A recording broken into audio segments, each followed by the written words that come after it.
तो स्वागत है आप सभी का एक और न्यू वीडियो में। दोस्तों आज की इस वीडियो में एकदम इम्पॉर्टेंट प्रश्न, ये जान लीजिए बस आना ही आना है इसे। अब ये नहीं जैसे हम 3 करीम 2 लिखे हैं, हो सकता है कि करीम 5 आ जाए, करीम में 3 आ जाए, कुछ भी आएगा।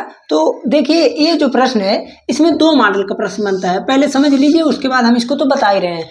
मेरा उद्देश्य क्या है, जैसे हम चाहते तो बताने की कोई आवश्यकता नहीं थी। मेरा उद्देश्य ये है कि अगर एक प्रश्न मैं इससे बता दे रहा हूँ तो इस मॉडल का जितना भी प्रश्न आए आप उसे स्वयं से कर लीजिए। अब कुछ बच्चे के, अधिकतम बच्चे 95, समझ लीजिए 100 की अगर बात की जाए तो 95% बच्चे क्या करते हैं, इसे रटते हैं। बस ऐसे ऐसे प्रूव होगा, ऐसे ऐसे करना है, ऐसे ऐसे होगा। ये नहीं समझते हैं कि क्यों ऐसा ही हो रहा है। तो ये हम समझाने की कोशिश करेंगे इस वीडियो में। आप लोग समझिए पहले, जैसे एक सवाल तो सिंपली ऐसे बन सकता है, करीम 3, करीम 2, करीम 5, करीम 7, और एक ऐसे बन सकता है कि किसी के साथ में रहे। देखिए ध्यान दीजिएगा, अभी आप लोग तुरंत कर ले जाएंगे, इसमें हमको कुछ बताने की आवश्यकता नहीं है, समझिए आप लोग। तो पहले आप लोग ये बताइए, सबको पता है, प्रत्येक बच्चे को पता है कि करीम 2, 3 करीम बोल रहे हैं, √2, √3, √5, √7, √6, √11, ये सब क्या है, अपरिमेय संख्या है। तो अगर हमको ये चीज प्रूव करना है अब इसके साथ कि ये चीज अपरिमेय संख्या है, तो आप लोग आइडिया लगाइए। आइडिया क्या, सबसे पहले तो वही नियम चलेगा जो वीडियो में मैं बता चुका हूँ। अगर आप लोग चाहते हैं कि इस पे अधिकतम प्रश्न 2-3 प्रश्न देख लें तो चैनल पर जाइए, देख लीजिए वहां से। तो आप क्या कीजिए, पहले तो मानिए, क्या मानना है, माना 3 करीम 2 एक परिमेय संख्या है, एक परिमेय संख्या है। आप कहेंगे अगर एक परिमेय संख्या है तो जाहिर सी बात है कि हम इसे p/q के रूप में लिख सकते हैं। p/q, a/b, d/e, जो आपको मन करे। तो चूंकि सिंपली p/q लेते हैं, तो माना 3 करीम 2 एक परिमेय संख्या है। अगर परिमेय संख्या है तो अब हम इसे p/q के रूप में लिख सकते हैं, ठीक है।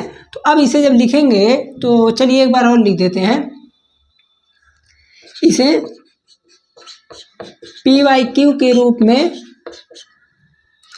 के रूप में लिख सकते हैं। बच्चों आप लोगों को रटने की आवश्यकता नहीं है, मैं फिर नहीं 1000 बार बोल रहा हूँ भाई, रटना नहीं है इसमें, ठीक है। जहां q बराबर नहीं है 0, मैं सब चीज का एकदम एक एक कंडीशन है जो बताते चल रहा हूँ। अब आप लोग कहेंगे कि क्यों परिमेय संख्या ही माने, सुनिए, जैसे कोई चीज अगर हमको प्रूव करना है, जैसे मान लीजिए इसमें प्रूव करना है कि अपरिमेय संख्या है। अगर हमको अपरिमेय प्रूव करना है और मैं ये प्रूव कर दूं कि ये परिमेय संख्या है, तो ये क्या, जब परिमेय संख्या नहीं है, जैसे मैंने प्रूव कर दिया कि ये परिमेय संख्या नहीं है, तो जाहिर सी बात है परिमेय होगा। ध्यान से समझिए, फिर से समझिए, हमको अपरिमेय प्रूव करना है, पहले मैं माना परिमेय है, मैं पहले से ही मान लिया ये परिमेय संख्या है। अब अगर लास्ट ले जाते जाते मैं ये कह दूं नहीं ये परिमेय नहीं है, तो जाहिर सी बात है अपरिमेय संख्या होगा, ठीक है। अभी आप लोग समझिए, ये चीज हो गया। अब परिमेय संख्या को हम p/q के रूप में लिख सकते हैं, ये चीज सबको पता है। जहाँ p/q में q जो है 0 के बराबर नहीं हो सकता, नहीं तो अनडिफाइन हो जाएगा। तो अब हम आते हैं कंडीशन पे। अब जो लिखना है ये यहाँ से लिखना है,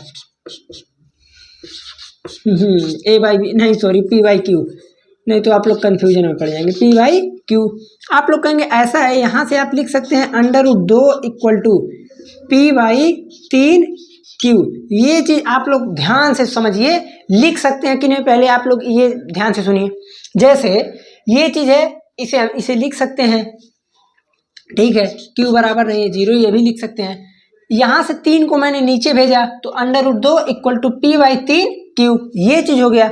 अब आप लोग एक चीज रामबाण ले लीजिए, रामबाण ले लीजिए, समझ लीजिए, अगर कभी भी परिमेय संख्या के लिए साथ में कोई अंक लगा रहा, चाहे प्लस में, चाहे माइनस में, चाहे मल्टीप्लाई में, चाहे डिवाइड में, आप मैं इसके नीचे जो लिखूंगा वही आप लोगों को पूरा छाप देना है।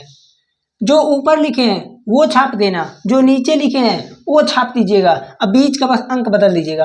अब कुछ बच्चे एक क्या करेंगे, यहाँ 5 है तो 3 लिखेंगे, नहीं, मेरे छापने कहने का मतलब जो क्वेश्चन में है वही छापिएगा। लिखेंगे क्या, देखिए लिखेंगे, ठीक है, समीकरण 1 मान लीजिए, या फिर कुछ नहीं मानेंगे तभी चलेगा क्योंकि एक ही समीकरण बनेगा।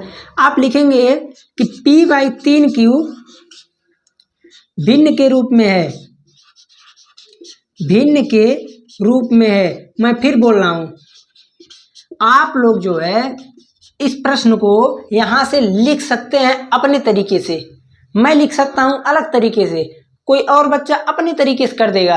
प्रूव वाले क्वेश्चन में कभी भी ऐसा नहीं होता है कि आपका गलत हो जाए, जाहिर सी बात है सही लिखा रहना चाहिए। अब देखिए जैसे मैं क्या लिख रहा हूं कि p/3q भिन्न के रूप में है, p/3q भिन्न के रूप में है ना। अगर भिन्न के रूप में है तो ये क्या है, भिन्न के रूप में है, अतः यह परिमेय संख्या है।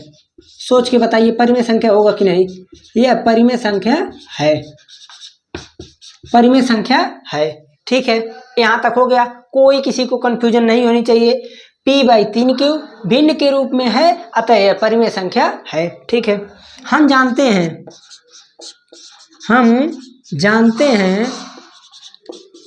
कि √2 एक अपरिमेय संख्या है।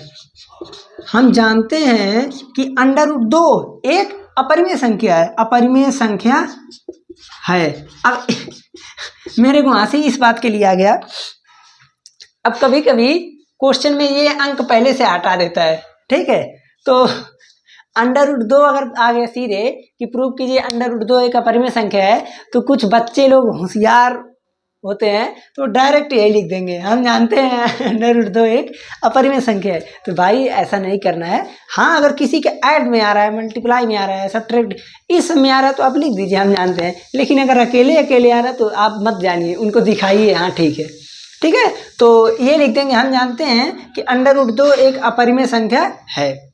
ठीक है, अब उसके बाद यहां से आप लिख देंगे, इतना हो गया ना। अब फिर आप एक लाइन में एकदम बढ़िया से लिख सकते हैं कि हम जानते हैं √2 एक अपरिमेय संख्या है। ठीक है, और क्या लिख सकते हैं, लिख दीजिए कि परिमेय संख्या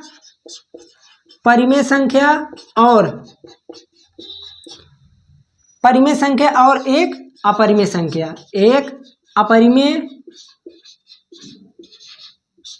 परिमेय संख्या और एक अपरिमेय संख्या कभी भी बराबर नहीं हो सकते, अब कुछ बच्चे लोग कहेंगे ये क्या लिख दिए, आप खुद बताइए। ये परिमेय संख्या है, p/3q परिमेय है, ये अपरिमेय है, और एक परिमेय कभी बराबर हो ही नहीं सकता है।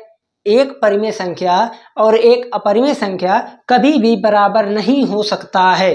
ठीक, तो इसलिए जो है अब यहां से आप अपने भाषा में क्या लिखेंगे, अतः इससे विरोधाभास प्रतीत होता है, अतः इससे विरोधाभास